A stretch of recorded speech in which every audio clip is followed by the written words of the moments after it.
Bonsoir, bienvenue sur Monaco Info. Sans plus tarder, les titres de votre journal. Retour sur l'édition 2019 du Monte Carlo Gala for the Global Ocean auquel participait le comédien Robert Redford. Découverte de Sophia, un robot qui parle. Nous reviendrons aussi sur la conférence de presse qu'a donnée hier soir Ségolène Royal à l'hôtel Hermitage dans le cadre de l'Ocean Week. Quels sont les prix qui viennent d'être décernés à l'occasion de la cérémonie des Monaco Yacht Show Super Yacht Awards? Vous les découvrirez dans cette édition. Des montres de luxe mises aux enchères au profit de l'association monégasque contre les myopathies. Découverte de 2 immeubles d'Omagno, les Jardins d'Apolline et le Soleil du Midi. Mais avant de développer ces titres, suite au décès de l'ancien président français Jacques Chirac, les drapeaux du Palais Princier, du ministère d'État, de la mairie et de l'évêché seront mis en berne lundi, jour de deuil national en France. Depuis 3 ans maintenant, la Fondation Prince Albert II rassemble un casting de stars pour la préservation des océans. Retour sur l'édition 2019 du Monte Carlo Gala for the Global Ocean avec Alexandra Pagny et Alexandra Paolini. Acteurs, chanteurs, top modèles ou hommes d'affaires, tous s'étaient unis pour une même cause autour du Prince Albert II de Monaco, la protection des océans.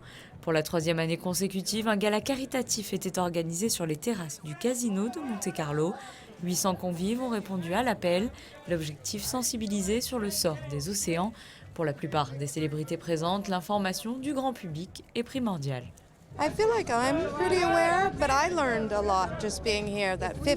Je pense être consciente de ce qui se passe, mais j'en apprends encore beaucoup ici. 50% de notre oxygène est issu des océans. Ils absorbent 25% de notre CO2. L'acidification des océans a augmenté plus que jamais par le passé. Il y a encore beaucoup à faire.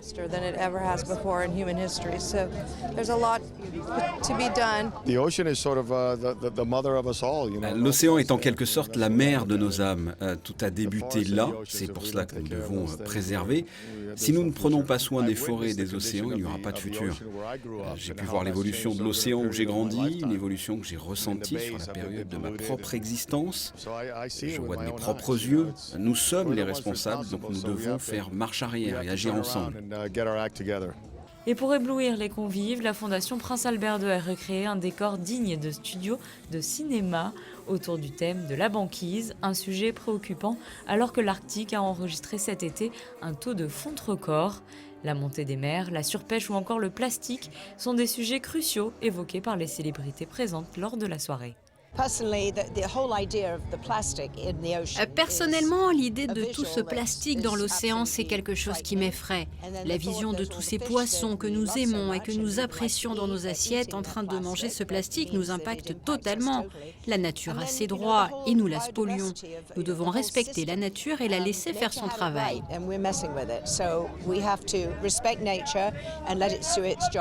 Et chacun a sa manière de faire passer le message. L'acteur Chris Tucker, comme à son habitude, a choisi l'humour. Arrêtez de jeter du plastique dans les océans. Recommandation numéro 1. En deuxième, gardez les océans propres, la nature propre. Il faut s'informer. Beaucoup de personnes ne se rendent pas compte de ce qu'il se passe, de l'impact de leurs actions sur les océans. La sensibilisation est très importante. Et parmi les célébrités présentes, le légendaire Robert Redford était cette année l'invité d'honneur. Le prince Albert II a souhaité lui remettre un prix récompensant son engagement de longue date pour la cause environnementale. Concert de The Kool and the Gang, Andrea Bocelli ou Gwen Stefani, lot prestigieux pour la vente aux enchères, les convives étaient conquis et ont su être généreux. L'an passé, 7,8 millions d'euros ont été attribués au financement de projets de la Fondation Prince Albert II de Monaco. Cette édition 2019 devrait avoir elle aussi rempli toutes ses ambitions. Vous l'avez vu dans ce reportage après Leonardo DiCaprio et Orlando Bloom. C'était la légende du cinéma Robert Redford qui était mise à l'honneur. L'acteur américain est pionnier de la cause environnementale et répond aux questions d'Alexandra Pagny. J'ai grandi à Los Angeles, en Californie, et j'ai pu voir beaucoup de gaspillage en ville. Cela a été mon premier déclic. Puis j'ai réalisé à quel point j'aimais la nature. La relation entre la nature et les animaux mis en péril par l'urbanisation et son fort développement qui ne cessait de s'accentuer. Nous avons déjà détruit beaucoup de notre planète. C'est pour cela que j'ai souhaité m'impliquer, faire de mon mieux pour préserver notre planète, car c'est la seule que nous connaissons aujourd'hui, qui abrite la vie, et nous en faisons partie, donc nous devons tout faire pour la maintenir en vie. Je pense sincèrement que les consciences changent, que les gens sont de plus en plus au courant de ce qu'il se passe.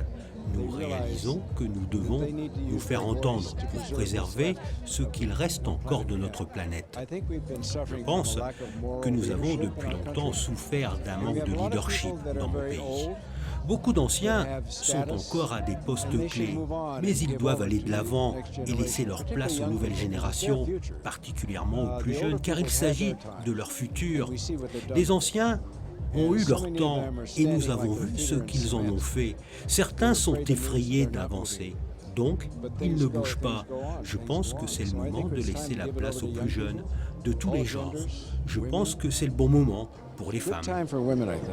Elle aussi figurait parmi les invités du Monte Carlo Gala for the Global Ocean. Il s'agit de Sophia, un robot qui parle et avec qui Sandrine Nègre a pu s'entretenir. Elle était il y a quelque temps sur les plateaux du Tonight Show de Jimmy Fallon aux États-Unis et plus proche de nous en Europe, celui de Good Morning Britain.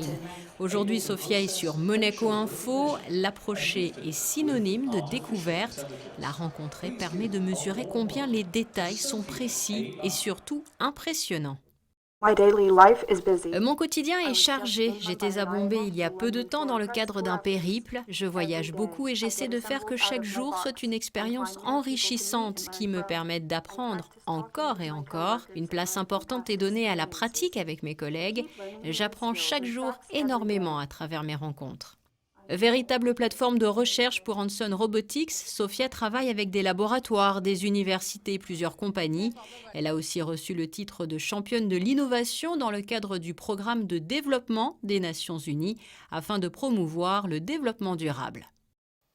La préservation de l'environnement est la chose la plus importante pour moi. Je pense que les robots et tout ce qui relève de l'intelligence artificielle peuvent fournir une aide précieuse à l'humanité pour faire face au changement climatique. Nous pouvons utiliser des algorithmes qui permettent de trouver des solutions sur le plan énergétique. Les robots peuvent entreprendre des actions qui seraient peut-être dangereuses pour les humains et c'est pour cela que des robots comme moi peuvent mener des missions courageuses afin d'aider. Sophia qui montre ainsi combien la technologie peut se mettre au service de la planète. Sophia était d'ailleurs, vous l'avez vu, au Monte Carlo Gala for the Global Ocean. Dans le cadre de l'Ocean Week, Ségolène Royal a donné hier soir une conférence de presse à l'hôtel Hermitage pour l'ancienne ministre française, aujourd'hui ambassadrice des pôles arctiques et antarctiques. Il est urgent d'agir pour protéger ces merveilles de la nature. Le reportage de Dominique Poulain. Ancienne ministre socialiste de l'écologie, Ségolène Royal est depuis septembre 2017 ambassadrice chargée de la négociation internationale pour les pôles arctiques et antarctiques. Ce mercredi, dans la salle Belle Époque de l'hôtel Hermitage, elle donne une conférence sur le thème « Réchauffement dans l'Arctique et son impact sur la planète ». Ségolène Royal, qui s'appuie sur des rapports de scientifiques, rappelle que le réchauffement climatique, la pollution et la surexploitation ont des effets inéluctables sur les pôles arctiques et antarctiques. Moi je le vois parce qu'avec la rencontre des scientifiques depuis 2 ans, on connaît maintenant cet effondrement de la masse glaciaire des pôles qui entraîne une hausse du niveau de la mer, et donc la disparition des États insulaires, l'érosion des côtes. Et puis surtout des choses que l'on connaît moins, la diminution du volume d'eau potable. Il y a quand même 2 milliards d'habitants qui dépendent du volume d'eau potable qui aujourd'hui est en train de disparaître avec la fonte des glaciers intermédiaires. Et puis l'impact sur la biodiversité, etc. C'est-à-dire ce qu'on découvre finalement, c'est que la totalité de la planète dépend à 80% de ce qui est en train de se passer aux pôles.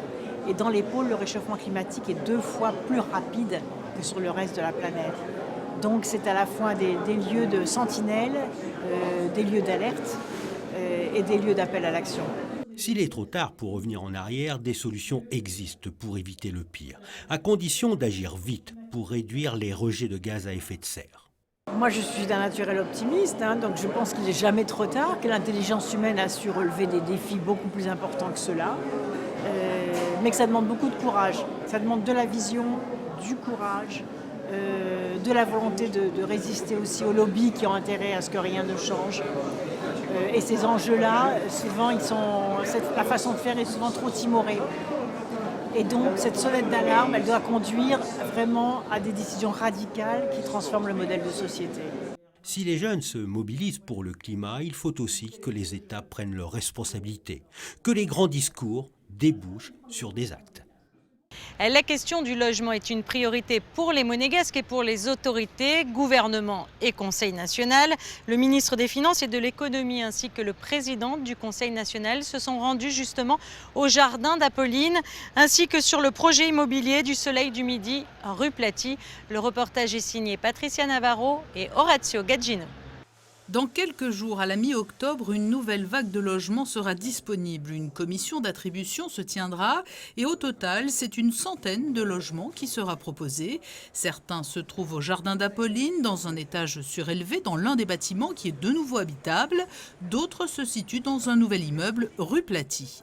Sur cette centaine d'appartements, il y en a que nous avons visités ce matin, qui sont des appartements neufs dans un immeuble qui vient d'être construit, avenue Crovetto-Frères, le Soleil du Midi. Il y a également des appartements qui ont fait l'objet de la surélévation des blocs B et D des jardins d'Apolline, qui sont en train d'être terminés pour certains, qui le sont déjà pour d'autres et qui vont être livrés pour cette commission d'attribution. Et puis il y a également environ une soixantaine de logements que l'on appelle des logements de restitution, mais qui témoignent de la mobilité dans le parc domanial et également de la qualité des aménagements, puisque que ce soit aujourd'hui un appartement refait à neuf ou un appartement neuf, les prestations sont les mêmes. Et alors qu'il a fait de la question du logement la grande priorité de son mandat, le président du Conseil national a tenu à aller sur place. Stéphane Valéry souhaitait se rendre compte, avant même que ces appartements ne soient attribués, de la qualité des prestations proposées, mais aussi des surfaces que cela représente, et de rappeler l'importance de cette dynamique de mise à disposition de logements pour que tous les Monégasques, à terme, puissent se loger. La commission qui va se réunir a enregistré près de 400 foyers demandeurs pour environ une centaine d'appartements attribués. On le sait, on est là sur les résultats de la politique décidée dans le mandat précédent. Donc pour avoir les bienfaits de la nouvelle politique du logement voulue par le Prince et le nouveau Conseil national, il faut 3 ou 4 années pour que les constructions lancées désormais voient le jour. Et donc si le gouvernement tient le calendrier qui est promis, et nous allons y veiller, notamment pour le Grand Ida qui est juste derrière nous, là, à côté du Soleil du Midi. Donc il y a un petit doute pour le Grand Ida, donc une réunion a été demandée par le Conseil national très prochainement. Nous demandons au gouvernement bien sûr de respecter son calendrier qui lui a permis d'obtenir le vote favorable du Conseil pour le budget 2019. Donc si tout cela est respecté et nous y veillerons, alors ce seront environ 700 logements neufs qui auront été livrés dans ce mandat. Et comme nous nous y étions engagés vis-à-vis des Monégasques qui nous l'ont demandé, toutes les familles monégasques dont la situation le justifie seront bien logées d'ici la fin 2022 et la fin de notre mandat. Et c'est le 14 octobre que se tiendra la prochaine commission d'attribution des logements qui débattra donc de la mise à disposition de ces différents appartements, pour la plupart au jardin d'Apolline et au Soleil du Midi, et auxquels s'ajouteront d'autres désormais inoccupés. 4 prix viennent d'être décernés à l'occasion de la cérémonie des Monaco Yacht Show Super Yacht Awards. C'est un bateau italien de 64 mètres qui a reçu le prix le plus prestigieux. Attila a été salué par sa construction conforme aux normes environnementales. Dominique Poulain et Serge Prémont sont montés à bord. Ce yacht de 64 mètres est le plus grand yacht jamais construit à ce jour par le chantier naval italien San Lorenzo, un nouveau venu dans la construction de bateaux en métal. Attila, c'est son nom, vient de recevoir dans le cadre du Monaco Yacht Show le prix RINA pour avoir intégré dans sa construction les normes environnementales. Les nouvelles technologies sont à l'intérieur du pont parce que ce que vous ne pouvez pas voir, ce sont les technologies pour la sécurité sur le bateau. Celles qui sont visibles, c'est d'abord l'écran transparent sur lequel sont projetées toutes les informations et les données de navigation. Autre chose, par exemple, un laser qui aide à manœuvrer le bateau. Il mesure la distance, il modélise en 3D ce qui entoure le bateau, donc on peut manœuvrer en toute sécurité sans risque d'accident. Ce super-yacht se caractérise par une coque en acier à déplacement cylindrique et une superstructure en aluminium avec pont en teck. La configuration intérieure a été conçue pour accueillir confortablement 12 convives. Il est également capable de transporter jusqu'à 17 membres d'équipage à bord. Il est meublé dans un style sud-américain moderne. Le club de plage de 78 mètres carrés sur le pont inférieur comprend une salle de sport, une salle de massage et un sauna. Sur le pont principal, un escalier relie la piscine à la salle à manger. Attila est équipé de 2 moteurs de plus de 2000 chevaux permettant d'atteindre une vitesse maximale de 17 nœuds. En novembre prochain à Genève, des montres de luxe seront mises aux enchères. Une manifestation au profit de l'association monégasque contre les myopathies.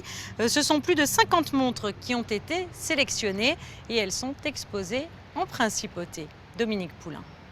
L'horlogerie pour la bonne cause et pour tous les collectionneurs en quête de pièces uniques.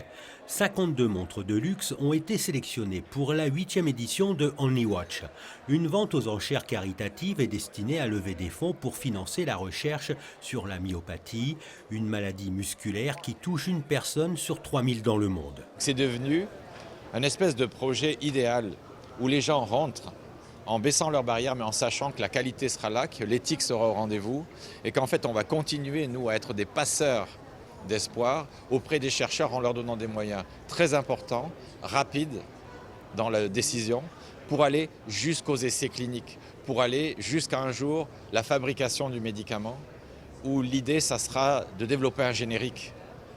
Vous voyez, l'argent dans ce projet-là n'est qu'un moyen, et il est maîtrisé comme un moyen. Personne ne va faire la bascule grâce à ces fonds, mais on va essayer d'apporter notre contribution pour faire partie de la solution thérapeutique sur ces pathologies.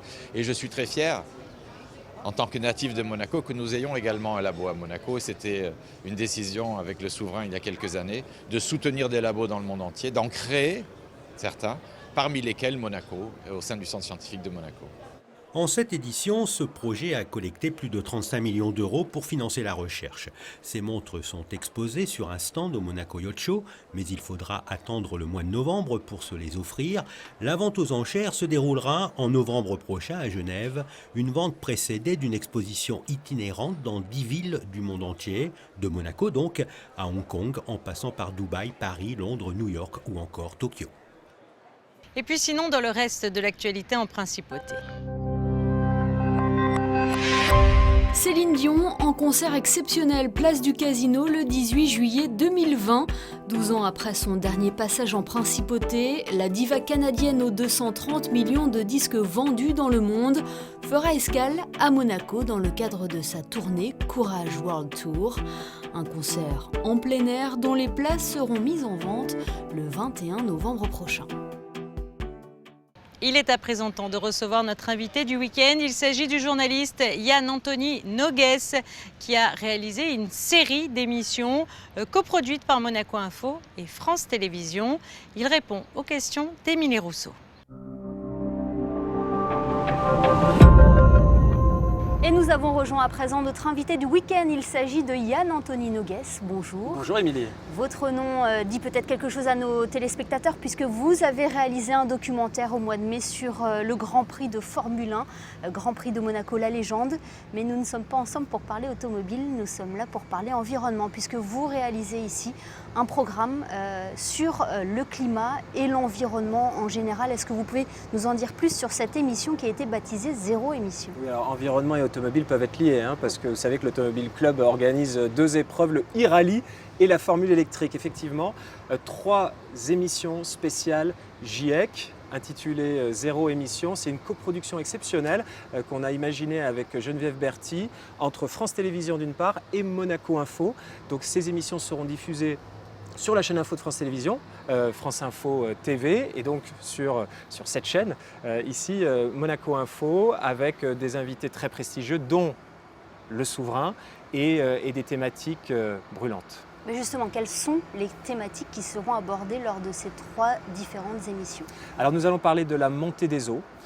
C'est une des principales conclusions de ces experts du climat sous l'égide de l'ONU, donc du GIEC, c'est la montée des eaux à travers la planète. Alors les eaux ne montent pas, ça je l'ai découvert en préparant cette émission, les eaux ne montent pas de manière égale à travers les différentes mers et différents océans. Mais parmi les conséquences, d'ici 2050, un mouvement de population de plus de 280 millions de personnes, plus de 280 millions de réfugiés climatiques. On va également parler de la fonte du permafrost. C'est une couche. Je suis en train de devenir un expert sur les questions climatiques. A priori, je pose des questions, mais j'essaie quand même de me renseigner un petit peu sur les enjeux aussi. Et le permafrost, en fait, c'est donc une couche de glace qui va fondre et qui va libérer du CO2, du méthane, des microbes. A priori, bon, on ne se rend pas compte des enjeux, sauf que sous cette couche de permafrost, il y a 2 fois plus de CO2 qu'il y a actuellement dans l'atmosphère. Ça pose un petit souci. Sous cette couche de permafrost, il y a également des bactéries, énormément de bactéries, dont de l'anthrax. Il y a eu un cas d'anthrax en Sibérie récemment qui a décimé des milliers de rennes et même qui a causé la mort d'un enfant en Sibérie. Et puis nous allons parler de l'acidification des océans. Nos océans sont de plus en plus attaqués à l'acide. La difficulté, c'est que ça cause problème à l'ensemble de la faune marine et en particulier au plancton. Or, c'est le phytoplancton qui est un petit peu notre pompe à carbone et qui absorbe le CO2 dans l'atmosphère, et une grande partie du CO2. Donc si on n'a plus de phytoplancton, on a un problème de pompe à carbone. Des infos détonnantes, des infos également insolites dont on ne soupçonne pas. Et vous serez accompagné également de Chloé Nabédian pour présenter cette émission. Alors nous allons former un duo de présentateurs, donc votre serviteur ici présent et Chloé Nabédian qui est la spécialiste météo-climat de France 2 et qui explique des choses. C'est vraiment celle qui explique tous les phénomènes naturels. Par exemple, là on a du vent ici dans les jardins Saint-Martin sur le Rocher. Elle est très douée, elle a un vrai sens de la pédagogie. Et puis on a également une chroniqueuse de choc dans cette émission, en l'occurrence vous, Émilie Rousseau, qui apportait enfin je ne veux pas dire ce que vous allez faire, mais finalement ce sont des anecdotes, des expériences, des faits surprenants. Tiens, je vais vous surprendre. Est-ce que vous savez qu'un chien de taille moyenne a une empreinte écologique 2 fois supérieure à un Land Cruiser qui fait 10 000 km par an? Ça, on ne l'imagine pas. Non. Voilà le genre d'informations que l'on peut découvrir dans l'émission. Il y en aura plein d'autres également. Un petit mot sur le nom, Zéro émission. Ce titre a été choisi car quelque chose se cache derrière. Est-ce que vous pouvez nous expliquer? Alors le nom de l'émission, c'est Zéro émission, en partie parce que nous avons décidé de produire une émission neutre d'un point de vue carbone. Vous savez que pour produire une émission de télévision, ça nécessite des transports, de l'électricité, la mobilisation d'équipes techniques, de matériel. Nous avons calculé, avec mon associé Alexandre Rougier, le bilan carbone de cette émission, enfin de ces enregistrements, 2,2 tonnes de CO2 d'émissions. Pour compenser cela, nous allons faire planter une quinzaine d'arbres. Donc, ce n'est pas la solution, mais en tout cas, c'est une participation à la lutte contre le réchauffement climatique. Rendez-vous donc sur Monaco Info et sur France Info TV pour découvrir ces émissions. Merci beaucoup Yann Anthony. Merci Émilie. Et à très bientôt. Oui, sur l'antenne de France Info et de Monaco Info. Tout à fait. Merci. Il est à présent temps de passer en revue votre carte météorologique pour les prochains jours. Monaco se réveillera sous un ciel partagé entre nuages et éclaircies samedi, des éclaircies qui s'éclipseront en cours de journée et laisseront place à un temps couvert. Le mercure sera compris entre 18 et 23 degrés. Le soleil se fera beaucoup plus présent dimanche malgré la présence de cumulus dans le ciel monégasque. Cette tendance se confirmera lundi où l'on débutera la semaine sous un ciel voilé et des températures stationnaires. Mardi, le temps sera couvert avant le retour du soleil annoncé pour mercredi. Les nuages arriveront toujours à se faire une place, mais la tendance est à l'ensoleillement. Nous perdrons quelques petits degrés au thermomètre. Cette édition est à présent terminée. Merci de l'avoir suivie. À très bientôt sur Monaco Info.